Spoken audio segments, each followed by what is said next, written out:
one of the things about being a Lutheran or being a Christian is learning to live with certain tensions that are always at work. We have two sides of things that are kind of pulling together and maybe pulling apart, and we live with that tension all the time.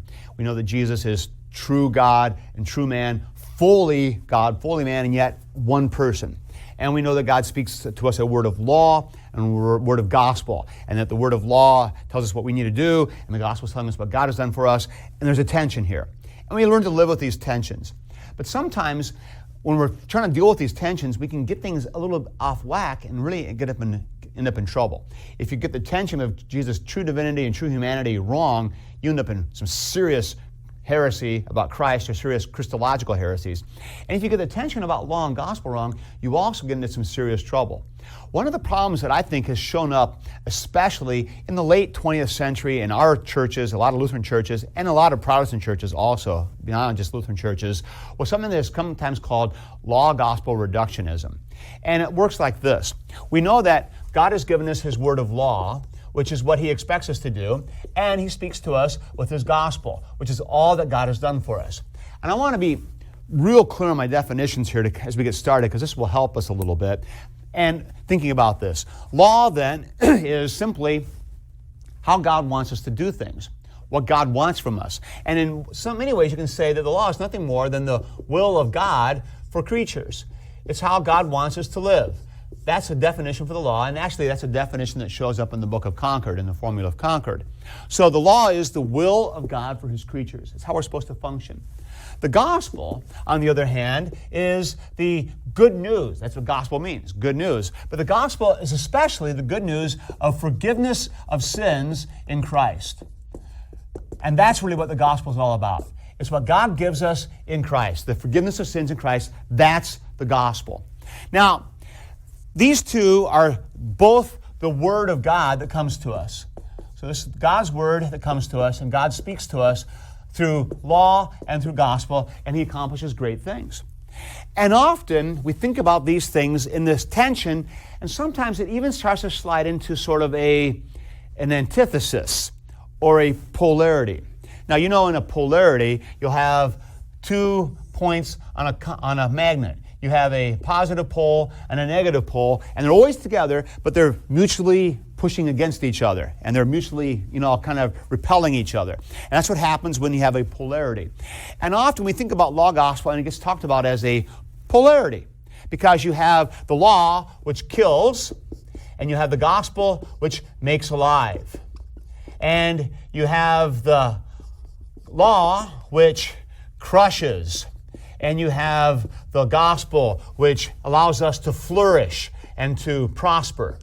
And we have the law, which is a enslaving word, which holds us back and enslaves us. And we have the gospel, then, which is a liberating word, which frees us to do all sorts of wonderful things. And we have the law, which ultimately condemns and which judges us. And we have the gospel, which ultimately frees us and forgives us. And so we're acquitted when it comes to the gospel. So we have this kind of thing going on. Well, it doesn't take long before you start working your way down the list and you realize kills, crushes, enslaving, condemning. Well, these are all pretty negative things. That's why we have a negative thing up here. And then the gospel makes alive and flourishes and is liberating and forgives. These are all rather positive things. And it's not very hard before you make the conclusion, well, the law obviously is a very bad thing, and the gospel is a very good thing. And so we don't want the bad thing, we want the good thing. And you can begin to get the idea that somehow the law is merely a really negative, horrible thing, and the gospel is this wonderful, great thing. And as Christians, what do we want?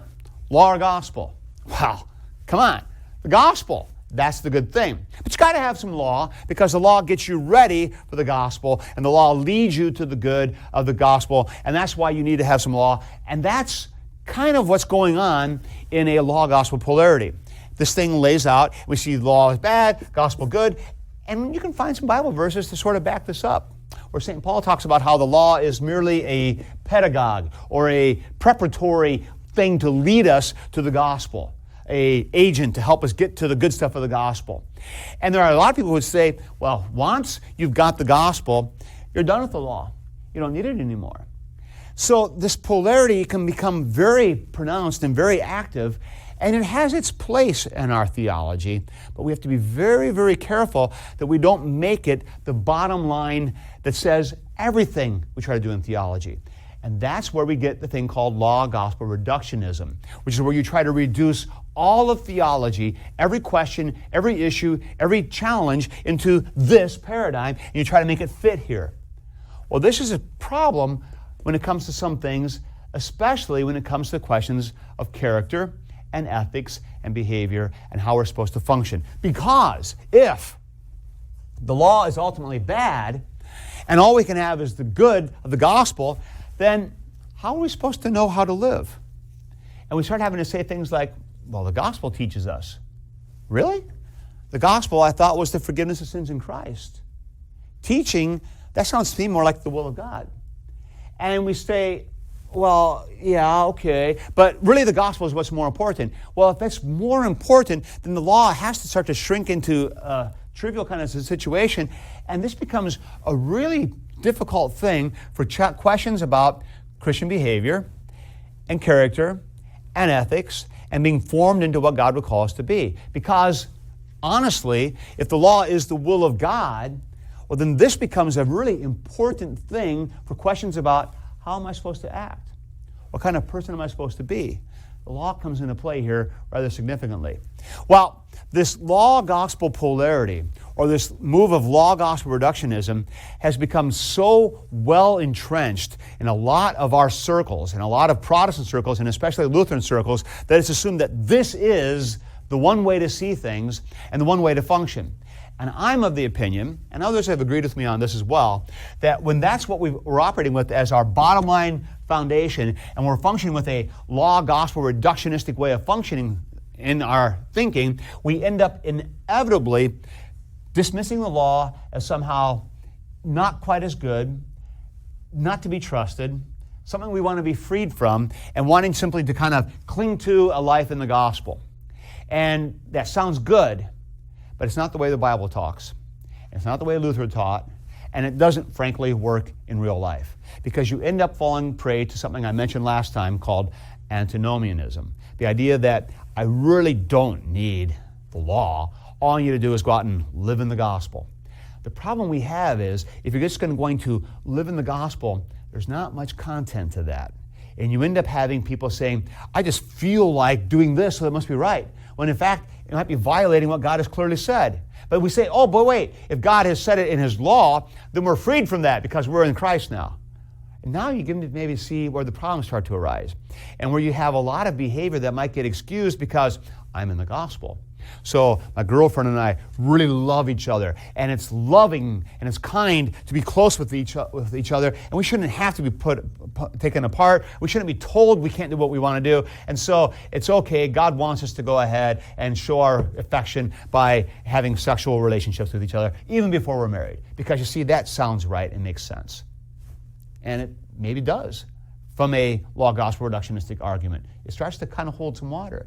And then you can also see things like, well, who am I to be judging? Because that's the law. And I'm supposed to be in the gospel and not judging anybody. But St. Paul says we're supposed to hold each other accountable. And we're supposed to judge each other by our works. Jesus says that. So we have some issues here. And if all we're going to have is a law-gospel reductionistic framework, we're going to end up running afoul of God's will. And we're going to end up missing part of the real things that God wants us to do, which are law. And there's a place for that. So I want to give you maybe a way to think about this, which will help a little bit. And I want to expand a little bit more on what I gave you last time on that two kinds of righteousness paradigm. And I'm going to add in for you a third way of thinking about this. And I know it's a little bit tough to read, but we'll make it work.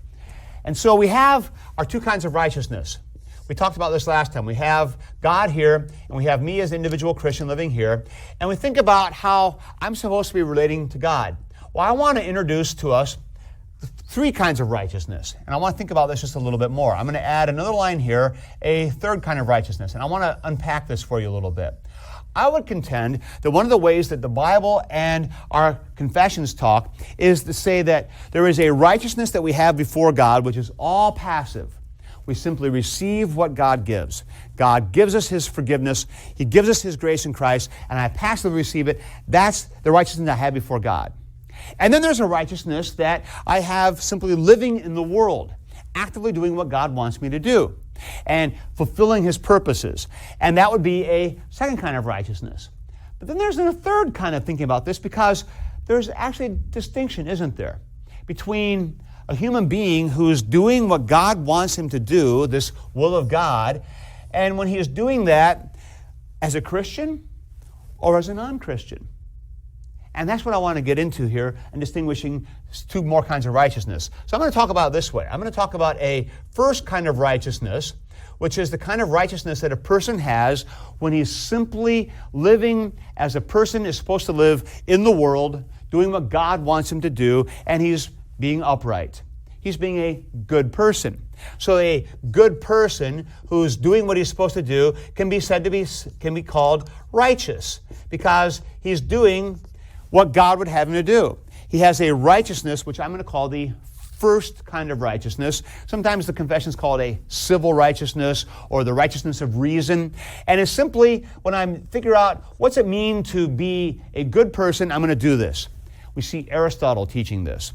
We see good people who are not Christian doing this. Mahatma Gandhi, for example, can be a very good person and still be a pagan because they understand God's will and they're trying to do it.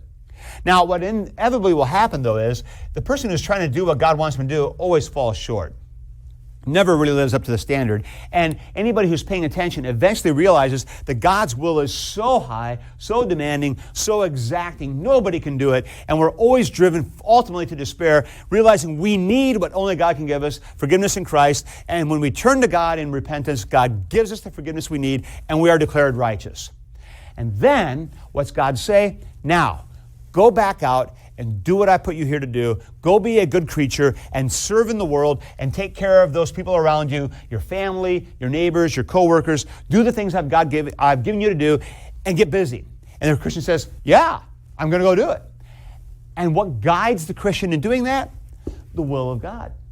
The same will of God, which is at work in the world in what we call the natural law. And I'm going to throw that into the mix here as well because it's part of the discussion. The natural law, which is simply the hardwired realities that are just kind of built into the world that everybody knows. You don't kill people. You don't take what's not yours. You don't take somebody's things, including their wife. You show respect and honor to those who are in authority over you or to those who are older than you. All the commandments basically play into the natural law, which I would say is what the natural law is. It's just a summary of the reality of the created order around us. It's God's will at work. That's what natural law is. So the natural law is working and is guiding people in their righteousness, in the first kind of righteousness, leading them eventually to despair, realizing their need in Christ. And so we get the second kind of righteousness, a passive righteousness, which God simply gives to me and I receive, which now leads into the third kind of righteousness, which is the Christian who says, I am joined to Christ. That's who I am. I'm God's forgiven child. My identity is baptized child of God, and because I'm God's child, I'm going to go do what He's given me to do. I'm going to get busy in His creation, fulfilling the will of God. And so what you end up getting is three ways of thinking about righteousness. Righteousness of simply trying to perform and do what God has asked you to do as part of the natural law. Righteousness that is simply given passively when you realize you cannot do this the way you need to. And then the righteousness of a Christian saying, I want to do what God gave me to do.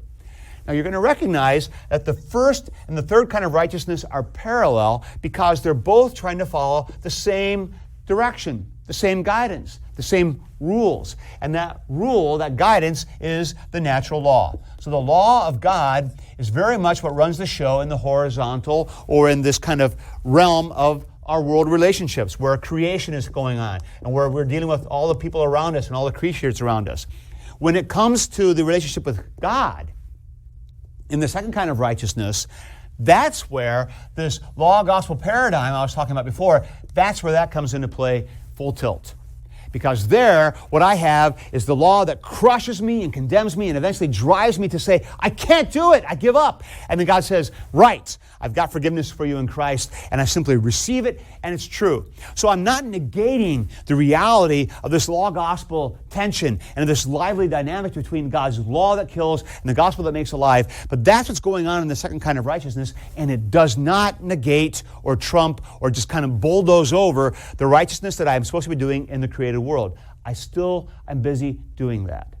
So this is part of this kind of beautiful picture we get of what God has called us to do as human beings, and the character that I have as a Christian is on display when I'm doing what God has called me to do in this third kind of righteousness. The person who's watching me do these things might not see any difference between me and a righteous pagan.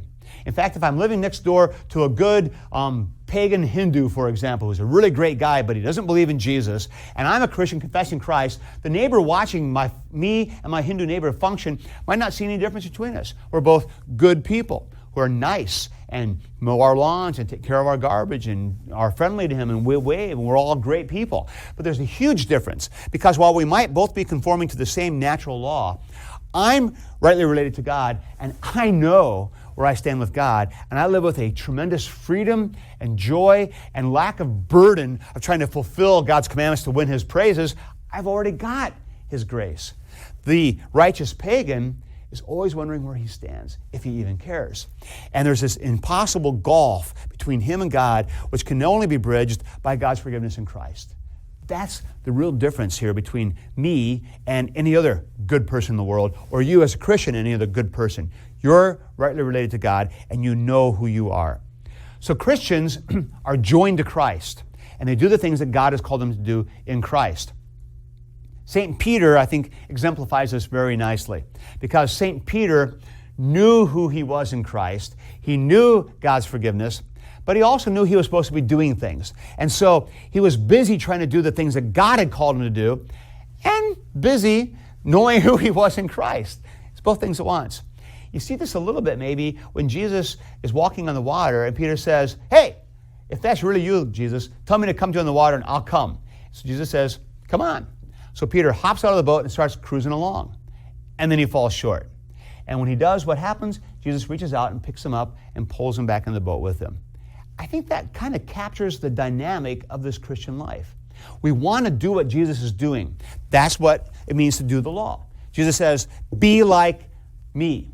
Do the things I do. Follow my example. And we try to. We try to be fully what God would want us to be, and Christ shows us what that looks like. And so Peter's trying to follow his Lord, as he should. In the process, he's going to fall short. He gets afraid, he doubts, he wonders. And when that happens, there's not condemnation, there's grace. And Jesus reaches out and picks him up and pulls him back in. It's all good because he's in Christ. Now, you're going to explore that some more as you think about Peter and as you press forward. So I encourage you to consider the reality of both of these realities for Peter, who he is in Christ and who he is in the world, and that third kind of righteousness as he as a Christian strives to go out and do what God has called him to do. Blessings as you study more about Peter.